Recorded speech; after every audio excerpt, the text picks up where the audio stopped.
ஷார்ட்டா சொல்லணும்னா 3 குணம் 38 யோசனை. சாதாரணமாவே இவங்க இப்படிதான் இருப்பாங்க. 3 குணம் 38 யோசனைன்னு சொல்லுவாங்க. காலையில ஒரு குணமா இருந்தா மத்தியானம் ப்ராப்ளத்தை ஃபேஸ் பண்ணிட்டே தான் இருக்கணும்.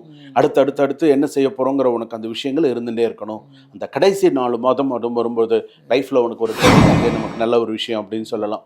அதே போல வந்து பார்த்தீங்கன்னா மற்ற சில அதாவது வராதவர்களும் வருவார்கள். இப்போ உன்னோட உறவினர்கள் யாராவது வராமல் போகாமல் பேசாமல் இருந்தாங்கன்னு சொன்னால் வர்றது பேசுறது அது மாதிரி நிறைய நல்ல விஷயம் உங்களை உருவாக்கும். நல்லபடியாக உங்களை நல்லா உருவாக்கி நல்ல ஒரு இதாக வந்துடும்.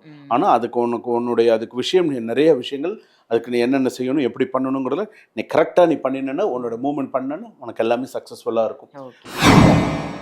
ஆன்மீக பரிகார நேயர்கள் அனைவருக்கும் அன்பான வணக்கங்கள். இன்னைக்கு நம்ம யாரை சந்திக்க வந்திருக்கோம் அப்படின்னு பாத்தீங்கன்னா, அஸ்ட்ராலஜர், வாஸ்து நிபுணர், ரொம்ப அழகா ஜாதகம் பார்த்து உங்களுடைய பலாபலன்களை சொல்லக்கூடிய நம்மளுடைய ராஜ்குமார் சிவாச்சாரியார் அவர்களை தான் இன்னைக்கு சந்திக்க போறோம். திரை வருடத்திற்கான அழகான அந்த தமிழ் புத்தாண்டு எப்படி ஒவ்வொரு ராசிக்கும் பிறக்கக்கூடியது, உங்களுடைய சாதகம் என்ன பாதகம் என்ன, எந்தெந்த விஷயங்கள்லாம் நீங்க ரொம்ப கவனமா இருக்கணும், எந்தெந்த ராசிக்கெல்லாம் ரொம்ப சூப்பரா இருக்கு அப்படின்னு நிறைய நல்ல விஷயங்கள் பரிகாரத்தோட சொல்றதுக்காக நமக்காக காத்துட்டு இருக்காங்க. ஐயாவை சந்திச்சிடலாம். ஐயா வணக்கம். வணக்கம்மா. நல்லா இருக்கீங்களா? நல்லா இருக்கேம்மா. ரொம்ப சிறப்பு. நம்மளுடைய ஆன்மீக பரிகார சேனல்ல முதல் முறையா நீங்க வந்து பதிவுகள் கொடுக்கறதுக்காக வந்திருக்கீங்க. ரொம்ப ரொம்ப சந்தோஷமா இருக்கு. உங்களுடைய நிறைய பதிவுகளை பார்த்திருக்கேன். ரொம்ப அழகா நீங்க ஒவ்வொரு விஷயத்தையும் எடுத்து சொல்லுவீங்க. எந்த ராசி எப்படி இருக்கணும், அவங்க என்ன பரிகாரம் செஞ்சுக்கணும் அப்படிங்கிறது வரைக்கும், எந்த ஆலயத்துக்கு போகணும் அப்படின்ற வரைக்கும் ரொம்ப அழகா சொல்லுவீங்க. சோ நம்ம சேனல்ல உங்களை முதல் முறையா வரவேற்கிறதுல எனக்கு ரொம்ப ரொம்ப சந்தோஷம்.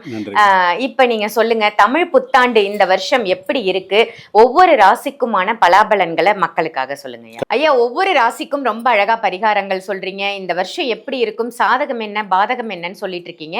இன்னைக்கு நம்ம பார்க்க போறது வந்து மிதுன ராசி. மிதுன ராசி நேயர்களுக்கு வந்து இந்த தமிழ் புத்தாண்டு எப்படி இருக்க போகுது, சாதகம் என்ன பாதகம் என்ன, எதுலலாம் அவங்க கவனமா இருக்கணும்னு சொல்லுங்க ஐயா. சரி, ஆக்சுவலாக மிதுன ராசி அப்படின்னு சொன்னாலே இவங்களுடைய விஷயம் வந்து எப்படி இருப்பாங்கன்னா, ஷார்ட்டாக சொல்லணும்னா 3 குணம் 38 யோசனை. சாதாரணமாகவே இவங்க இப்படிதான் இருப்பாங்க. 3 குணம் 38 யோசனைன்னு சொல்லுவாங்க. காலையில் ஒரு குணமாக இருந்தால் மத்தியானம் ஒன்றா இருக்கும், மத்தியானம் ஒன்றா இருந்தால் ராத்திரி ஒன்று, மத்தியானம் சரின்னுவாங்க, ராத்திரி வேண்டான்னுவாங்க, திரும்ப காலையில் வேணும் அப்படின்வாங்க. இவங்களுக்கு சாதகம் நிறையா இருக்கு, பாதகத்தை இவங்களா ஏற்படுத்திக்கிறாங்க. இவங்களா சில விஷயத்த பண்ணிக்கிறாங்க.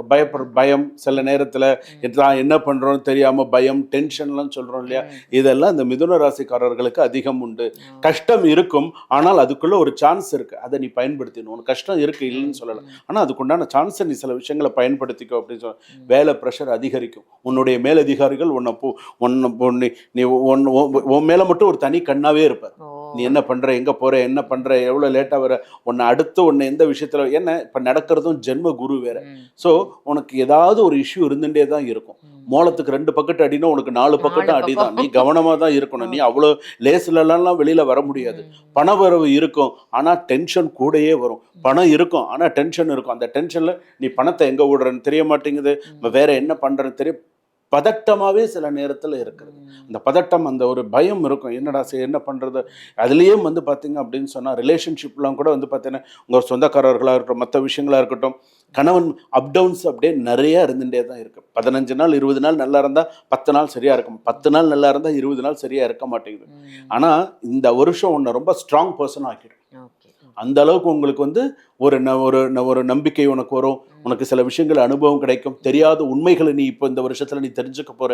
நடக்காத சில எதெல்லாம் நீ நல்லது கெட்டதுன்னு நினைச்சுட்டு இருக்கியோ அதெல்லாம் இந்த வருஷம் உனக்கு நிச்சயமாக ஒரு சில விஷயங்கள் உனக்கு எடுத்துக்காட்டும். அதுலேருந்து நீ தெளிவாயிடுவ. ஓகே, நமக்கு இந்த மாதிரி இருக்கு, இனிமேல் நம்ம இப்படிதான் இருக்கணும் அப்படிங்கிறது தெரிஞ்சிடும்.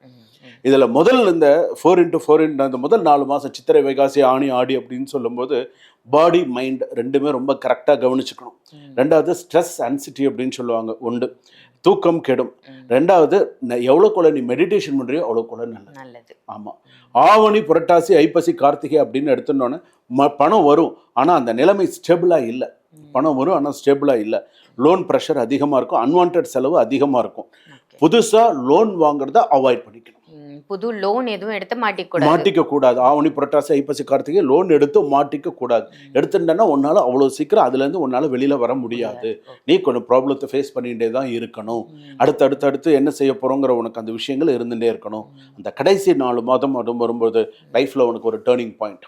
ஒரு ட்விஸ்ட், ஒரு டேர்னிங் பாயிண்ட், ஒரு நல்ல விஷயம். ஓகே அப்படின்னு எதில் உனக்கு ஒரு ஜாப் சேஞ்சஸ் வந்துருச்சா, ஜாப் சேஞ்சஸ் சான்ஸ் கிடச்சிரும். ஓகே ரைட், இதே நமக்கு நல்ல ஒரு விஷயம் அப்படின்னு சொல்லலாம்.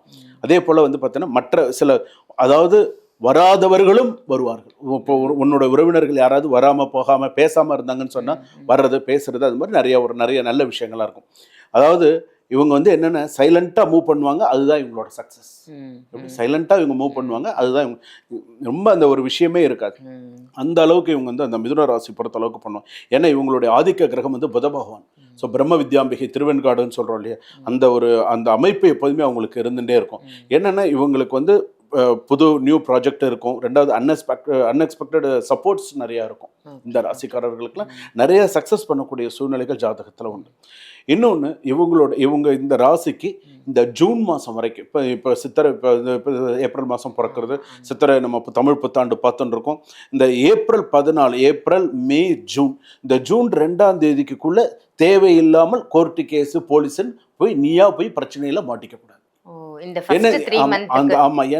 ஏன்னு கேட்டா இப்ப அந்த ஜென்ம குரு விடப்படக்கூடிய டைம், அந்த நேரத்துல ஏதாவது ஒரு விஷயங்கள் நடக்கும். ஸோ இந்த டைம்ல நீ கொஞ்சம் கவனமா கண்டிப்பா இருக்கணும். இல்லைன்னா தேவையில்லாம கோர்ட்டு கேஸ், போலீஸ், தேவையில்லாத தலைவலி, இதனால இவங்களுக்கு பேரண்ட்ஸுக்கும் அவங்களுக்கும் வந்து பார்த்தோன்னா ரொம்ப தலைவலி, கஷ்டம், இந்த மாதிரி தேவையில்லாத விஷயங்கள் வரும். நீ கவனமா இருக்கணும்.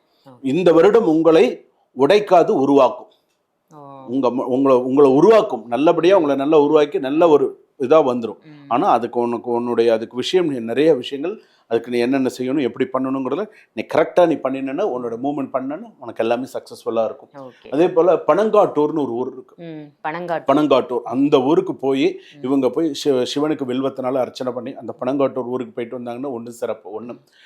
ரெண்டாவது, அவங்களுக்கு நேரம் கிடைக்கும் போது இருள் நீக்கீஸ்வரர் கோவில்னு இருக்கு, இன்பாம்பிகா சமேத இருள் நீக்கீஸ்வரர் கோவில்னு இருக்கு. ஸோ அந்த கோவிலுக்கும் இவங்க போய் சுவாமி வழிபாடு பண்ணிட்டு வந்தாங்க. நட்சத்திர வழிபாடுன்னு சொல்லுவாங்க. இவங்க நட்சத்திரத்துக்கு இப்போ இந்த ராசிக்கு வந்து இப்போ மிதுன ராசின்னு சொல்லுவோம், திருவாதிரை நட்சத்திரம், மிதுன ராசி. இவங்களுக்கு மேரேஜ் லைஃபே செட் ஆகாது. ரொம்ப கொஸ்டின் மார்க் தான், மேரிட் லைஃபே கொஸ்டின் மார்க் தான் கண்டிப்பாக. அது யாராக இருந்தாலுமே சரி. மற்ற புனர்பூச நட்சத்திரம் மிதுன ராசி பரவாயில்ல, மிருகசீரிஷம் மிதுன ராசி பரவாயில்ல. ஆனால் திருவாதிரை நட்சத்திரம் கொஸ்டின் மார்க். சில கல்யாணம் ஆகாது, ஆச்சுன்னா 2 அல்லது 3, இல்லைன்னா டிவோர்ஸ் கிடைக்காது, இந்த மாதிரி இஷ்யூலாம் இருக்கும். ஸோ இவங்க வந்து அந்த இருள்நீக்கீஸ்வரர் கோயிலுக்கு போய் அங்கே இருக்கக்கூடிய நட்சத்திர வழிபாடு அப்படிங்கிறத அவங்க பண்ணணும். அந்த கோவிலில் இருக்கக்கூடிய திருவாதிரை நட்சத்திர வழிபாடு, மிருகசீரிஷ நட்சத்திர வழிபாடு, அதே போல் அங்கே இருக்கக்கூடிய புனர்பூச நட்சத்திர லிங்க வழிபாடு. ஸோ விளக்கேற்றி, பாலாபிஷேகம் பண்ணி, விளக்கேற்றி, தீபம் ஏற்றி வச்சு உட்காந்து ஒரு 10 நிமிஷம் நீ தியானம் பண்ணி பூஜை பண்ணிவிட்டு நீ எப்போ இந்த புது வருஷம் பிறந்து நீ போயிட்டு வரையோ அப்போ உனக்கு சில நல்ல விஷயங்கள் உன்னை தேடி வரும், உனக்கு சக்ஸஸ் பண்ணுவேன். அப்போ உனக்கு டைம் கிடைக்கும்போது பனங்காட்டூர் நீ போய்ட்டு உனக்கு இது எல்லாமே உனக்கு சக்ஸஸாக நடக்கும். ரொம்ப அழகா சொன்னீங்க ஐயா. இருள் நீக்கீஸ்வரர் அவங்க வாழ்க்கையில இருக்கக்கூடிய இருளை நீக்கி பிரகாசமான ஒளி வரத்துக்கான ஒரு ஆலயம்.